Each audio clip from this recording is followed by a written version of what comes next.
GM, magandang morning! Si Katunying po at saka si Ka Jerry. Magandang umaga po, Katunying, Ka Jerry, at magandang umaga rin po sa lahat ng nanonood at nakikinig sa atin ngayong umagang to. Ano po ba report sa inyo? Ano po ba nangyari diyan? Well, una po, pasensya muna, Katunying, kung halimbawa po medyo maputol po tayo at mahina ang signal. Nandito po tayo, on the road po tayo, papuntang Marawi po ngayong umaga, no? Opo. At may pagpupulong po tayo sa barm. Pero dyan lamang po sa nangyari po dyan sa South Harbor po natin. Kagabi po ay nag-down po yung system po ng Asian Terminals Inc., yung ating terminal operator dyan. At na-resolve naman po yan na kaninang alas 2 ng madaling araw. Ano? Pero bagamat na-resolve po yan ay nag-issue po tayo ng notice to explain sa kanila.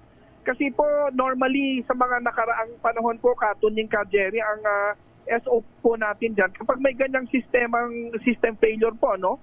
Or system glitch, dapat po ay nag-i-issue sila ng public advisory po doon sa mga port users natin. Through social media po, or may contact naman po sila dyan, meron silang communication system dyan with their port users. Ano? At hindi po yun nangyari kagabi. At ang ano din nga po natin, right after pagbalik ko po sa Manila, ay mamaya or hanggang sa Lunes po ay pinapatawag ko po yung Asian Terminals at malaman kapag nagkaka-system glitch na ganyan, dapat po meron silang continuity plan na maski mano-mano ay may po nila yan. Hindi po pwedeng tutukod na lang po yan. Ano? Ang problema pa po dyan, Katunying, Ka Jerry, yung po kasing sa may side naman ng Delpan Bridge na papunta din po sa South Harbor, isang linya lamang po ang nagagamit doon dahil kinukumpuni po yung Delpan Bridge. Nako, doble-doble pala ang problema, ano? Opo, samahan nyo pa po yan ng kapag medyo madaling araw, yung mga port user po natin, mga truck, nagdo-double lane po dyan, nagsisingitan. So, ayun, yun na nga. Minsan pag nawawalan po ng disiplina, talaga pong magkakaaragolya po talaga yung pila po nila dyan. Dito ho sa Roas Boulevard, GM, yung galing dito sa Pasay, going to Manila, andito na, malapit na kanina nung madaan kami, andito na. Wala pang alas 6 yun ng umaga. Andito na ho sa may CCP, yung buntot ng traffic sa Roas Boulevard. Opo, binomonitor po natin yan, Ka Jerry, no, Katunying. At bandang mga alas 5 naman po ay umusad na po yan pakonti-konti. No? At tayo po ay humihingi po ng paumanhin sa lahat po ng mga naapektuhan po mga kababayan natin. Pati na po kayo dyan sa naapektuhan po ng trapiko. At kailangan magkaroon po na mas maayos na sistema po talaga yung terminal operator po natin dyan. Lamang naman po ito, this is not scheduled shutdown po ng system nila, no? Talagang nagkaroon ng problema and we are asking them to explain ano ba yung naging problema diyan. Kailangan may business continuity plan sila pag tama. So kapag bumigay ho yung kung ano man yung system nila o computer nila, dapat may naka-backup na mano-mano, manual. Tama po, Ka Jerry. In fact, sabi ko nga po sa kanila kanina, dati naman wala yung computer, umaandar yan. Ngayon ang nagka-computer, lalo nagka-problema. Totoo po yun.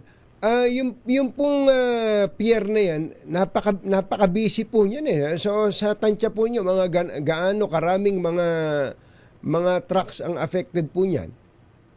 Well, dyan po sa South Harbor, Katunying, umaabot tayo ng halos 5,000 truck araw-araw po dyan. Ano? So, kasi po kumpara naman po doon sa kabila po sa Manila International Container Terminal, nasa 7 truck po araw-araw ang dumadaan po doon, ang napoproseso po doon. Oo, sana lang walang mga naatraso, mga biyahe, no?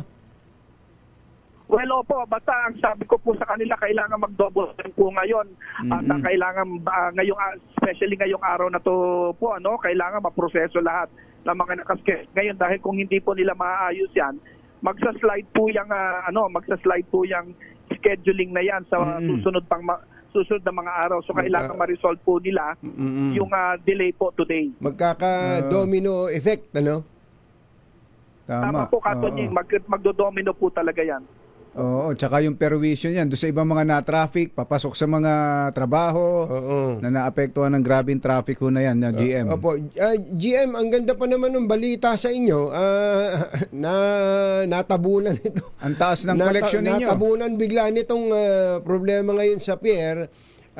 umakyat daw ng 14% ang kita ng PPA sa ano ba to, first half o first quarter? First quarter. First quarter.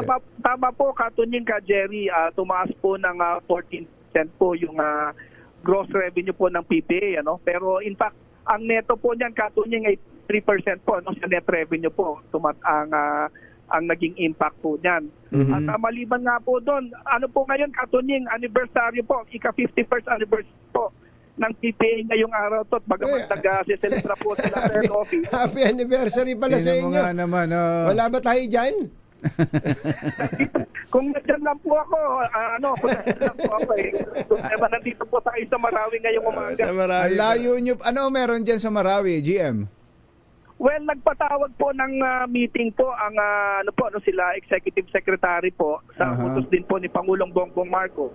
Para po marami pong ahensya dito. Kanina po kasabay ko si NEA Administrator Nani Almera, si NHA GM Jobentay at mga taga-Disud po sila Secretary Bing Aliling. At po talaga ng ating Pangulo natutukan po itong recovery efforts po ng dito sa Marawi. Matagal na po kaatala at lahat po mga key agencies ay pinapunta po ngayong umaga dito po. Opo, last na lang po, yung mga anniversary ng PPA, kumusta na po yung RoRo operation mula po dito sa Leyte patungo po ng Samar dahil sa problema sa San Juanico Bridge, GM? Well, yan pong dahil po doon sa nangyari pong weight restriction po dyan sa San Juanico Bridge, binuksan po natin yung ruta po mula Tacloban Port papunta dyan sa Basay Samar doon po sa Amandayahan Port po, no? At yan po ay na-inspection po ng ating Pangulong Bongbong Marcos kasama po si Secretary Vince Dizon. At sa kasalukuyan po ay 24/7 na po ang operations dyan. Yung dati-rati pong 1,400 po na mga truck na nakapila po dyan either sa Pasay Samar po sa Tacloban.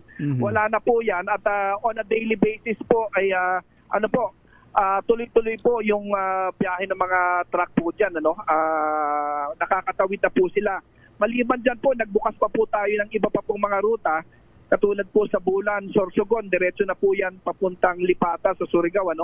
So we are trying our best po to decongest po yung yan po para makabawas po doon sa paghihintay Pero ng mga kababayan natin. yung pong gastos, siyempre may additional cost po yan no? Meron ba tayong arrangement sa mga RoRo operators? Well, sa din po sa instruction po ni Pangulong Marcos at ni Secretary Dizon, ang usapan po natin diyan kasama na po ang Maritime Industry Authority yung pong bumabiyahe diyan. Sa ngayon po ay yan po ay 4 na mga LCT barges lang naman po At ang usapan po diyan ay pare-pareho naman po ang singil nila at hindi po sila pwedeng magtiis diyan sa pagkakaalam ko po. Kada tawid po niyan ang pinakasiling po ay 3,500 po. Kada isang truck.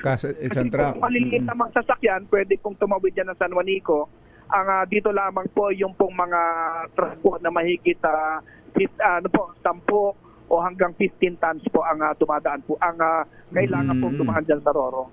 Okay, GM, salamat po. Ingat po kayo dyan sa Marawi. Happy anniversary. Happy anniversary. Apo. Maraming salamat po, Katunying, ka Jerry, at magandang umaga po sa inyo. Gandang umaga po. Si GM Jay Santiago ng PPA.